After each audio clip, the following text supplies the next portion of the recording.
नेपालमा नयाँ आन्दोलनको उठान चाहिँ अब कसैले चाहे पनि नचाहे पनि चित्त बुझे पनि नबुझे पनि बृहत नागरिक आन्दोलनको मार्फतबाट भएको छ। यसलाई अब कसैले क्रसै गर्न सक्दैन, यो राष्ट्रिय अन्तर्राष्ट्रिय विषय भइसक्यो।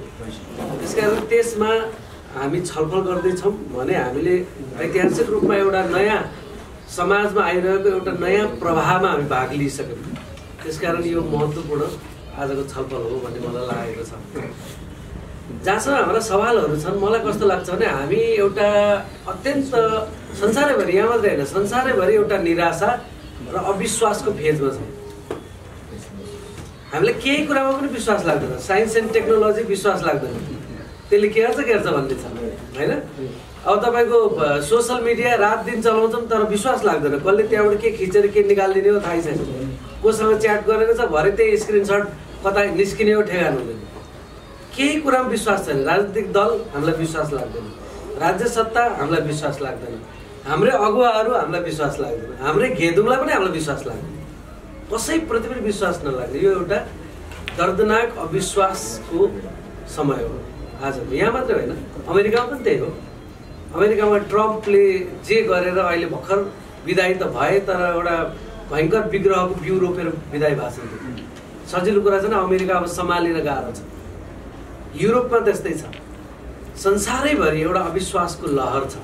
भारत हामीले हेर्दा हेर्दै एउटा व्यक्ति स्वतन्त्र रूपले हिँड्दा डुल्दाखेरि पनि असुरक्षित महसुस गर्ने भारत भइसक्यो। त्यहाँ कुन दिन हिन्दू र मुस्लिमको कुन स्तरमा दङ्गा फैलिन्छ कसैलाई थाहा छैन, कसले कसलाई मार्ने र मार्दा के हुने कसैलाई मतलब छैन। ल एन्ड अर्डर भन्थे, त्यो ल एन्ड अर्डरवाला जिनिसले काम गर्ने छोडिसक्यो। यस्तो अवस्था संसारैभरि यस्तो अविश्वासको बेला भएको हुनाले यो अविश्वास सँगसँगै हुर्केको हुनाले मलाई अघि म आउँदा आउँदै दुई चार कुरा जे सुने मलाई धेरै अनौठो लागेको छ। किनभने यो हाम्रो समयले दिएको हाम्रो बोल हो, यसरी नै आउँछ यो। तर हामी चाहिँ 2 4 5 वर्ष 10 वर्षै हुन लाग्यो, तर पछिल्लो समयको काउन्ट गर्ने भने 5 वर्ष जति भयो केही पनि हुँदैन भनेर सबै मान्छेले भनिरहँदा, यो देशमा केही हुँदैन भनेर भनिरहँदा र म आफै माओवादी आन्दोलनको पृष्ठभूमिबाट आएको हुनाले र माओवादीको चाहिँ लगभग पतनको बाटो त 5 वर्ष अगाडि क्लियर जस्तो भइसकेको थियो। अरूले यसो शक्ति जस्तो देख्दाखेरि अस्ति केपी ओलीलाई पनि के र होला जस्तो ठानेका थिए, तर हामीलाई थाहा थियो केपी ओली 2-3 वर्षमा यसै गरी चकनाचुर हुन्छ भन्ने। अब अहिले प्रधानमन्त्री त छन् तर के अर्थ छ त? हिजो अस्तिको त्यो संसद विघटन हुनुभन्दा अगाडि केपी ओलीको जुन हैसियत थियो त्यो हैसियत आज छ त? ऊ आफैले खतम बनायो नि त, आफैले आफ्नो हैसियत खतम बनायो। तर यो कुरा हामीलाई 3 वर्ष अगाडि नै थाहा थियो। त्यसकारण हामीले यो चिज देख्दा देख्दै यो बीचबाट आशाको सानो बत्ती बाल्ने कोसिस गरिरहेको यो 5-6 वर्षमा। हामी चाहिँ केही हुँदैन भने छैन भाइ, अहिलेसम्म सबै चोरै हुन् भने पनि छैन। व्यक्तिमा समस्याको समाधान खोज्ने होइन भनेको छ मैले, व्यक्तिमा समस्याको समाधान खोज्ने पनि होइन, व्यक्तिमा कुनै ऐतिहासिक पतनको अथवा ऐतिहासिक असफलताको कारण खोज्ने पनि होइन। त्यो कारण खोज्ने, समस्या खोज्ने भनेको चाहिँ विचारमा हो, चिन्तनमा हो, त्यहाँ खोज्नुपर्छ। किनभने विचारको प्रवाह यहाँबाट निस्किन्छ नि, त्यसले समाज अगाडि लैजाने हो। त्यो विचारको प्रवाह नै बिचमा बाङ्गिने खालको छ भने त बाङ्गिन्छ नि।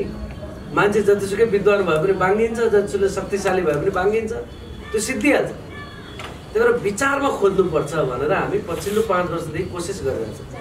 यही बिचमा 2-2.5 वर्ष अगाडि बुद्ध सरसित भेट भएर हाम्रा बिचमा धेरै कुरा नमिल्न पनि सक्छ, तर हामी सहकार्य गरेर एउटा नयाँ बाटो बनाउने ठाउँमा लागौँ न त भनेर कोसिस किन नगर्ने, एउटा बत्ती किन नबाल्ने भनेर सुरु गरेको हामीले। त्यो कोसिस गरेर अगाडि जाँदै गर्दाखेरि अब यो एक न एक दिन यो दुर्घटना हुन्छ भन्ने त हामीलाई थाहा थियो। त्यो दुर्घटना कुन दिन हुन्छ भन्ने थाहा थिएन, कस्तो खालको हुन्छ भन्ने थाहा थिएन। संसद विघटनको रूपमा जे भयो त्यो भएको मोमेन्ट हामीलाई थाहा भयो यो अब दुर्घटना हो। जस्तै तपाईँहरूलाई धेरैलाई लागेको छ नि संसद विघटन भयो त भयो, के नापिएको थियो यो संविधानमा लागेको छ नि, यो त्यति सजिलो कुरा होइन भन्ने हामीलाई चाहिँ त्यही मोमेन्टमा लागिसक्यो। यो त्यति सजिलो कुरा हो। कसरी हामीले बुझ्नुपर्छ जस्तो लाग्छ भने तामाङकै इतिहास हेरौँ न त एकचोटि। पृथ्वीनारायण शाहले यहाँ आएर आक्रमण गरिसकेपछि किन उपत्यका भन्दा पर अलिक डाँडामा अझै मासतिर लेखतिर तामाङ धकेलिँदै गयो त। त्यसको त ऐतिहासिक कारण छ नि त। किन धकेलिँदै गयो त्यो मैले उर्गेनको घोडामा अलिअलि आख्यानको हिसाबबाट ल्याउन खोजेको छु। किन धकेलिँदै गयो भन्ने पनि कारण छ। र त्यही तामाङलाई राणाहरूले गाडी बोक्ने मान्छे पनि बनाएको छ होइन, सेनाको सबै भारी बोक्ने पिपा पनि बनाएको छ। तर मासिने मतवाली पनि त बनाएको छ। मासिने मतवाली बनाएको हो नि। जतिवटा दरबारहरू तपाईँ यहाँ राणाहरूले बनाएर छोडेको भनेर भनिन्छ, दरबारहरू जतिवटा हेर्नुहुन्छ तपाईँको दृष्टि, तपाईँले इतिहास हेर्नुभयो एकचोटि भने तपाईँको दृष्टिले के देखिहाल्छ भने त्यो हरेक दरबारमा तामाङहरूको रगत भएको छ। कति तामाङहरूको रगत भएको छ। त्यसरी बनेको हो नि त्यो सहर त। त्यहाँदेखि हुँदै हुँदै हुँदै एउटा क्षण सम्झिनु, टुडी खेलमा लोसार मनाउने कसरी त्यो दिन आयो त? टुडी खेल जहाँ सबैलाई बन्देज थियो, जहाँ तपाईँ हामी तामाङको मुद्दा उठाउँदाखेरि त्यो साम्प्रदायिक भनेर भने पनि आज त हामी त डटिरह्यो नि त। 10 वर्ष 15 वर्ष भयो जति साम्प्रदायिक भयो नि डटिरहेछौँ। तर त्योभन्दा अगाडि यतिको स्वरमा क्या मुद्दा उठाउनु पाइन्थ्यो? टुडी खेलमा लोसार मनाउनको लागि त्यो टुडी खेलको गेट कसरी खुल्यो त? कसले खोलेको त? हामी सबै संसार पुगेका छौँ हामी होइन, लाउरे भएर गएको छौँ, के भएर गएको छौँ, पढ्न भनेर गएको छौँ, अनेक गरेका छौँ। यत्र यिनीहरूका दरबार सबै बनायौँ, सबै त गऱ्यौँ। तर टुडी खेल केले खोल्यो? कुन विचारले खोल्यो भनेर हेर्नु पर्छ। कुन विचारले खोल्यो त? त्यो खोल्ने विचार चाहिँ लामो समयदेखि विभिन्न घेदुङसहित विभिन्न आदिवासी जनजातिहरूका सङ्गठनहरूले उठाउँदै आएको मुद्दाहरूलाई हाम्रै बिचका केही प्रतिनिधिहरू, अहिले उदाहरणको लागि भनौँ माओवादी पार्टी भित्र छिरेर यो मुद्दालाई त्यो पार्टीको मुद्दा बनाएको हो नि त। सुरेश आले मगर नछिरेको भए हुन्थ्यो त मुद्दा।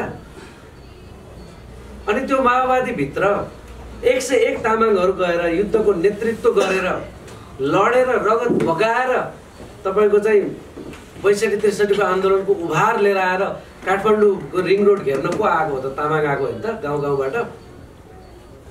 त्यसपछि त्यत्रो लडाइँ गरिसकेपछि बल्ल टुडी खेल खुलेको हो नि। अहिले बिम्बमा के बुझ्नुहोस् भने केपी ओलीको यो कदम तपाईँ हामी कसैलाई संसद विघटन मात्रै हो भन्ने लागेको छ भने बिम्बमा के बुझ्नुहोस् भने त्यो त्यति खोडे टुडी खेल खोल्नलाई यतिका वर्षको लडाइँ, त्यतिका मान्छेको बलिदानी चाहिएको थियो। अहिले चाहिँ त्यो टुडी खेल बन्द गर्ने कामको सुरुवात भएको, त्यसरी बुझ्नु पर्यो। उसले लुका छैन नि त, लुकाएको छ त? छैन त। खुलेरै म भन्न सक्छु भारतीय जनता पार्टीको नेता आएको होइन त? केपी ओलीलाई भेट्न आएको हो नि त? महासचिव आएको हो नि त? रको चिफ आएको होइन त? उनीहरू लुकाएको छ त? यो कुरा लुकाएको छैन नि त। अनि कहाँको कम्युनिस्ट पार्टीको नेता कहाँको राम र सीताको मन्दिर मूर्ति बालुवाटारमा प्रदर्शन गर्दैछ? कहाँको कम्युनिस्ट पार्टीको प्रधानमन्त्री कहाँ तपाईँको पशुपतिमा गएर शिवलिङ्गमा झल्लर चढाउँछु यति तोला सुनको भन्दैछ? उसको भनाइ र के अरे मोदीको भनाइ गराइ केही फरक देखिन्छ त? त्यो कम्युनिस्ट पार्टीको मान्छेले त सामान्यतया बच्न खोज्छ नि त यस्तो कुराबाट। यो बिग्रियो, यो कम्युनिस्ट रहेन भनेर उडाएर यो कुरा बुझिँदैन क्या। यो कुरा बुझ्नको लागि के थाहा पाउनुपर्छ भने नेपाल भन्ने देशमा राष्ट्रिय अन्तर्राष्ट्रिय रूपमा पनि केही ठुलै शक्तिको सङ्घर्ष भइरहेछ भनेर बुझ्नु पर्यो। र भारतीय जनता पार्टीको दक्षिण एसियालाई हिन्दू दक्षिण एसिया बनाउने र नेपालमा हिन्दू राष्ट्र कायम गर्ने भन्ने कुराको पावर, त्यो कुराको विचारसँग जोडेर नेपालको महत्त्वपूर्ण पावरमा भएको मान्छेलाई सिधै प्रयोग गर्न खोजिरहेको छ। यो टुडी खेल मात्रै बन्द गर्ने कुरा होइन नि। फेरि तपाईँको गाई खायो भनेर हिजो आक्कल झुकल एउटा दुईटा तामाङलाई पक्रिन्थ्यो भने अब गाउँका गाउँ पक्रिन थाल्ने दिन फर्काउन खोजिरहेछ उनीहरूले। यसलाई कहाँ सामान्य रूपमा बुझिराख्नु भएको छ? यो कहाँ केपी ओली र प्रचण्डको लडाइँ हो? यहाँ देख्दा सतहमा पो त्यस्तो हो त। हामीलाई सुरुमै किन यो थाहा भयो त भन्दा हामी यो चिजको छानबिन गरिराखेका थियौँ। हामी रात दिन कहिले एससीआरसीको अफिसमा कहिले उहाँ कहिले कहाँ छलफल गर्दै के भइरहेछ भनेर हिसाब किताब गरिरहेको थियो। त्यसकारण हामीलाई थाहा भयो, तपाईँहरूलाई पनि थाहा हुन्थ्यो। मैले अघि जतिवटा उदाहरण दिएँ त देखाएर गरेको छ नि त, लुकाएर गरेको थोडी छ, सबै त देखाएर गरेको छ। जब कुनै काम गर्नुपर्ने हुन्छ नि देखाएरै त गर्छन्, शक्तिशालीहरूले लुकाएर गर्दैन नि। खालि कुरा के हो भने कति बेला हामीले बुझ्ने भन्ने मात्रै। टुँडी खेल बन्द लोसारको लागि बन्द गरेपछि मात्रै बुझ्ने हो कि हिन्दू राष्ट्रको नाममा फेरि गाउँका गाउँ तामाङ गरिब निमुखा तामाङहरूलाई समातेर जेल हालेपछि बुझ्ने हो कि अथवा तामसालिङ भन्ने शब्द उच्चारण गर्न साथ जासुसी पुलिस पछाडि लाग्ने दिन आएपछि बुझ्ने त? कहिले बुझ्ने त? अब मैले अघि नै भनिहालेँ, नेपालमा त नेपालमा त संसारैभरि यो अविश्वासको दिन हो। त्यसैले तपाईँले मलाई विश्वास गर्नुहुन्न, किन गर्ने विश्वास भन्ने छ नि।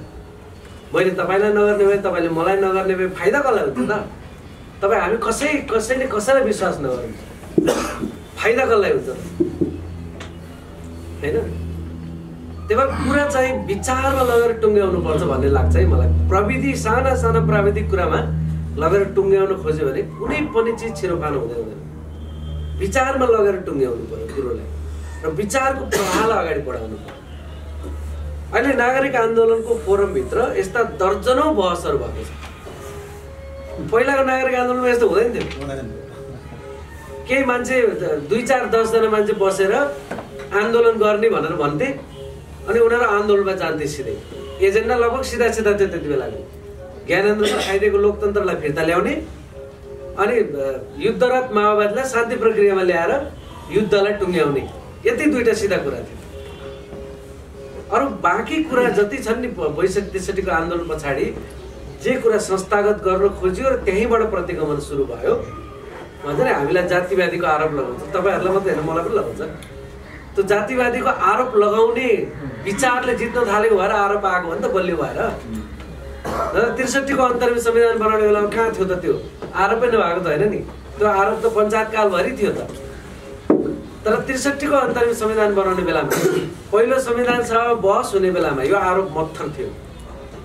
कसैले बोलिहाल्यो भने होइन मैले त्यस्तै भन्न खोजेको होइन भन्थ्यो।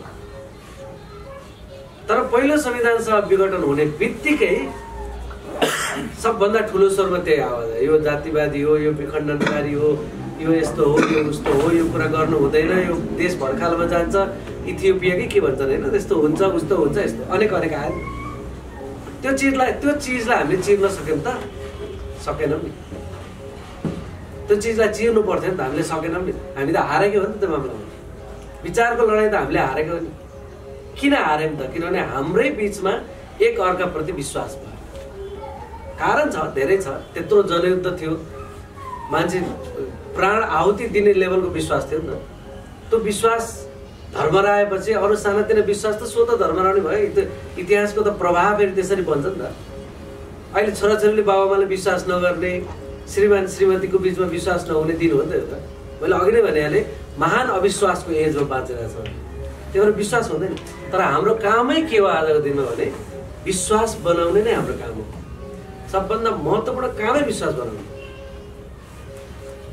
साना डिफरेन्सेसहरूका बावजुद विश्वास बनाउने हो। केही ठुला डिफरेन्सेस रहेछन् भने पनि विश्वास बनाउने।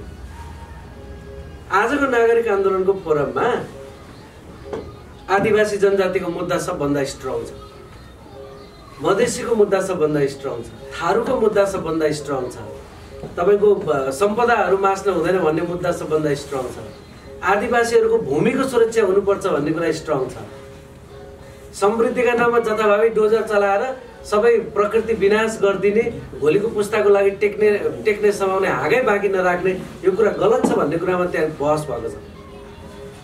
किन नागरिक आन्दोलनको फोरमभित्र चाहिँ संसद पुनर्स्थापना हुने या नहुने मात्रै बहस नभएको त? किनभने त्यो पोइन्टलाई त हामी सरपास गरिसक्यौँ। त्यो पोइन्टमा त सुरुको डे 1 देखि कुरै छैन।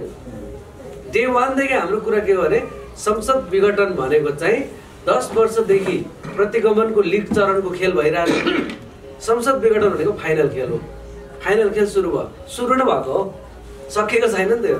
यो त सकिएको छैन। हेर्नुहोस् त्यो संसद विघटनबाट सुरु भएको प्रतिगमनको डोजरले के हान्ने भन्ने तयारी छ नि त उनीहरूको। एकछिनलाई अनुमान गर्नुहोस्, बृहत नागरिक आन्दोलन भन्ने एउटा नाम बनाएर हामी सुरुको दिनमा त 20-50 जना त थियौँ, 20-50 जना मान्छे पनि ननिस्केको भए सुरुको दिनदेखि त्यो नागरिक आन्दोलन नामको एउटा जिनिसले कहिले डम्फु, कहिले च्याब्रुङ, कहिले शङ्ख फुक्दै त्यहाँ माइती घरमा एउटा आवाज नबनाएको भए अझै अथवा 10 दिन ढिलो भएको भए मोस्ट प्रोबेबली उनीहरूले प्रदेश पनि विघटन गर्ने। उनीहरू त त्योमा थियो नि त, उनीहरूको डोजर त हान्दै जानेमा थियो नि त। प्रदेश केही काम लाग्ने छैन हेर्नुहोस्, जो हामीले चाहेको जस्तो संहिता हुँदै होइन, केही काम लाग्ने नै होइन। यसको नाम त तामसालिङ नेवा राखेन भने चित्तै नदुखाए हुन्छ, किनभने यो तामसालिङ र नेवा नाम राख्ने क्यारेक्टरको जिनिसै होइन। जब क्यारेक्टरै छैन त के नाम चाहियो तपाईँलाई? हामी पार्टी बनाएर आफ्नै नाम राखे पनि हुन्छ बरु, होइन? त्यो नाम राख्नु त खासै कामै छैन त, तै पनि नाम राखेको भए हुन्थ्यो कि भन्ने त एउटा सानो एउटा के भन्छ स्यालुटेसन जस्तो हो त्यो पनि ठिकै हुन्थ्यो भन्नेसम्म कुरा हो त्यो। तैपनि त्यो संघीयता भन्ने कन्सेप्ट त त्यो संविधानमा उनीहरूले निकालेर फाल्न नसकेको जिनिस हो नि त त्यो पहिला। अहिले उनीहरूले चाहिरहेको त्यसलाई निकालेर फाल्नु। अघि धर्मनिरपेक्षताको बारेमा उहाँ सरले भन्नुभयो, धर्मनिरपेक्षताको कुरो नेपालमा त्यति सामान्य ढङ्गले आएको होइन, किनभने धर्मनिरपेक्षता भनेको त नेपालमा हिन्दू राष्ट्र भएको हुनाले चाहिएको थियो नि त। हिन्दू राष्ट्र हुने बित्तिकै लोसारमा छुट्टी थियो त, अथवा लोसारलाई मान्यता थियो त? थिएन नि त। दसैँ हुन्थ्यो, तिहार हुन्थ्यो, रामनवमी हुन्थ्यो, कुनै के हुन्थ्यो, 50औं हिन्दू चाडपर्वमा बिदा हुन्थ्यो। त्यसमा तपाईँको दसैँमा दसैँ भत्ता दिएर त्यसलाई बलियो इकोनोमीसँग जोडेको छ। सबै त दसैँमा कति चहल पहल हुन्छ मार्केट, इकोनोमीसँग जोडेको छ। अनि त्यस पछाडि तपाईँको हिन्दू राष्ट्र भनिसकेपछि हिन्दू राष्ट्र अन्तर्गत हिन्दूको विष्णुको अवतार राजा हुने, त्यो हो नि त हिन्दू राष्ट्र भनेको त। त्यसले बाँकी सबैको चाड पर्व संस्कार संस्कृति, आज तपाईँ बम्बोको कुरा गर्दै हुनुहुन्छ होइन? हिजो त यहाँ काठमाडौँमा आएर ढ्याङ्ग्रो ठोक्न त कहाँ हिम्मत थियो त नि मान्छेको? अहिले हिम्मत भएको हुनाले आवाज आयो भन्ने कुरा हो। हिजो त मान्छे आउनसम्म पाएको थिएन, आवाजको त कुरै छोड्नुहोस् भने आइसक्यो भने नि अब बम्बोले कति सकिन्छ घन्टी बजाउने हो कि के बजाउने हो, बजाएर आवाज निकाल्ने हो नि त। आवाजले डिस्टर्ब भयो भन्ने बेला होइन नि त, यो त आवाज निकाल्ने बेला। धर्मनिरपेक्षता भनेको हिन्दू राष्ट्रको नाममा बाँकी सबै संस्कार संस्कृतिमाथि गरिएको दमनको विरुद्धमा सबका लागि टुँडिखेल खोल्ने परियोजना हो नि त त्यो। कहाँ त्यति सजिलो कुरा हो? त्यसकारण मलाई के लाग्छ भने बृहत नागरिक आन्दोलन भनेको एउटा फोरम मात्रै हो, अरू केही पनि होइन। त्यसको सङ्गठन पनि हुँदैन, केही पनि हुँदैन। त्यहाँ अहिले रङ्गी बिरङ्गी मानिसहरू आइपुगे। रङ्गी बिरङ्गी मानिसहरू जो त्यहाँ तपाईँको कोर टिममा 8-10 जना जति बसेको भए पनि मैले 2-4 कार्यक्रम चलाएँ होला, सुरुदेखि म संयोजन गरेको मैले हो होइन। 2-4 कार्यक्रममा चलाएँ होला मैले, वक्ता त म एक दिन पनि भएको छैन। यतिका कार्यक्रम गरिसक्यो र यो 2 महिनासम्ममा बिहान उठेदेखि राति 12 बजेसम्म यसकै काम गरिरहेको छ, तर एक दिन पनि वक्ता भएको छैन। हामीले वक्ता ककललाई खडा गरायौँ भन्ने कुराको लिस्ट मात्र हेर्नु न एकचोटि, कुन क्यारेक्टर हामीले यसलाई दिन खोजिरहेको छौँ भन्ने त्यहीबाट थाहा हुन्छ नि। अनि यसको कोर टिममा पनि ऊ यहीँ पछाडि मसँगै आउनुभयो सन्तोषजी हुनुहुन्छ, उहाँले मैले तपाईँ आउनुहोस् त कोर टिममा भने, एकजना पनि दलित छैन कोर टिममा। कोर टिम भनेको अलिक टाइम दिनु पऱ्यो नि त फेरि होइन। दिनभरि अरू नै काम छ भने त नसक्ने भयो, उहाँले तपाईँको जेसुकै होस् छोड्नुहोस् आउनुहोस् भनेर तानेको। अब आजको दिनमा यो जुन घोषणापत्र बनाएको छ, यो घोषणापत्रमा कार्यक्रम नखोज्नुहोस् प्लिज। यो घोषणापत्र कार्यक्रम बनायो भने कार्यक्रममा त तपाईँको र मेरै कुरा मिल्दैन नि त। यसमा कार्यक्रम खोज्ने होइन, यसमा विचार मात्रै खोज्ने। विचारको हिसाबले यो घोषणापत्रले, यो त नागरिक आन्दोलनको इतिहासमा नेपालमा पहिलोचोटि घोषणापत्र जारी गर्न लागेको हो नि त। त्यो सभामा सर बोल्दै हुनुहुन्छ भोलि, पहिलोचोटि इतिहासमा ऐतिहासिक चिज हो यो। र यसले के भन्दैछ भने जुन जुन हाम्रा मुद्दाहरूलाई यो 10 वर्षको प्रतिगमनमा अपमानित गर्ने, बेइज्जत गर्ने काम गरेको छ, त्यो मुद्दालाई एउटा नयाँ रूप सहित, नयाँ स्वरूप सहित, नयाँ शक्ति सहित हामीले रिइन्फोर्स गर्दैछ यो डकुमेन्ट। त्यो हो नि त यो डकुमेन्ट। चान्चुन कुरा होइन नि। यो डकुमेन्ट आउन साथ के भन्छन् भन्ने हामीलाई थाहा छैन र। भन्छन् यो डकुमेन्ट आउन साथ हिजोसम्म आजसम्म पनि केही छैन। भोलि यो डकुमेन्ट सार्वजनिक भएको 5 मिनटपछि कित्ता काट हुन्छ नि त। त्यो हामीलाई थाहा नभएको हो र। यहाँ दलितको अधिकारको कुरा छ, महिलाको अधिकारको कुरा छ, जनजातिको अधिकारको कुरा छ, मधेस थारूको अधिकारको कुरा छ, सङ्घीयताको मोडल यस्तो होइन भन्ने कुरा पनि यहाँ सार तत्त्वको भाषामा छ। अनि नेपालमा ऐतिहासिक उत्पीडन र लोकतन्त्र, साँच्चीकै जनताको लोकतन्त्र किन हुन सकेन भन्ने कुराको पेट बोलीमा जम्मै छ। अघि बुद्ध सरले त्यो कोट पनि गरेर सुनाउनु भएको थियो। यसको संश्लेषणको पोइन्टमै नेपाललाई एउटा ऐतिहासिक ठाउँमा पुर्याउने भन्ने कुरा छ। अब यस्तो डकुमेन्ट बृहत नागरिक आन्दोलनले किन बनायो होला त होइन? त्यहाँ त अब ठ्याक्कै पार्टीमा भएका मान्छे त हामी छैनौँ। म पनि कुनै पार्टीमा 10-15 वर्षदेखि नै छैन। तर ठ्याक्कै पार्टीमा नभएका मान्छेहरू, तर विभिन्न विचार भएका मान्छेहरू छौँ नि त हामी त्यहाँ। विभिन्न विचार भएका मानिसहरू यो मुद्दामा सहमतिमा आउनु कम्ती ब्युटिफुल कुरा हो। नारायण वाग्लेले अस्ति भन्नुभयो यो समावेशी हुनुपर्छ भन्ने सम्म त मेरो पहिलेदेखि थियो। त्यसलाई त मैले आत्मसात गरेको थिएँ।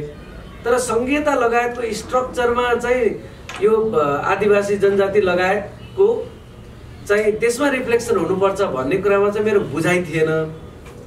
अहिले यो आन्दोलनमा हिँड्न थालेपछि र सबका कुरा रापताप सुन्न थालेपछि मेरो छ्याङ्ग भयो भन्नु। यो छ्याङ्ग पार्ने काम हिजो अस्ति हामीले गर्न नसकेको हो नि त।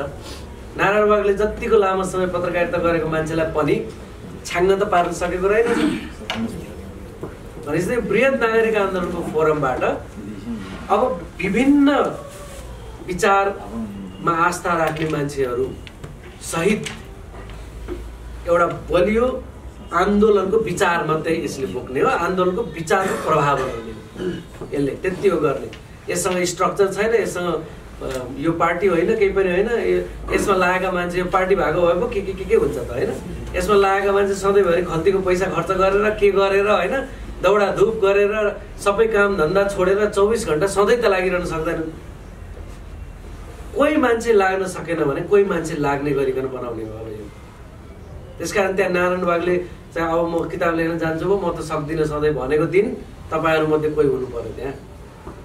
मैले होइन, म त मेरो उहाँ रिसर्च जम्मै बाँकी छ होइन, त्यो काम मेरो प्राइमेरी काम हो, यो सधैँ यो आन्दोलन भन्दै हिँड्न सक्दिनँ भनेको दिन तपाईँहरूमध्ये कोही हुनु पर्यो त्यहाँ।